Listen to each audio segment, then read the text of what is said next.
Po yung mismo yun, may silong pa na natira. May silong pa na natira. Kuha lang po kami ng scrap para pang gastos. Para kahit pa paano may pang-araw-araw pa kami. Wala rin kasi yung pagkukunan.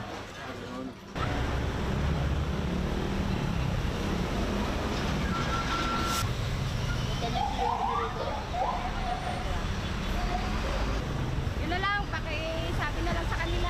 Oo nga. Kung sino man yung gustong tumulong. Wala pa rin naman pong relocation eh. So kaya kahit po ganun pa rin yung doon pa rin kami. Mabigyan lang ng konting tulong para mapaayos ulit yung bahay.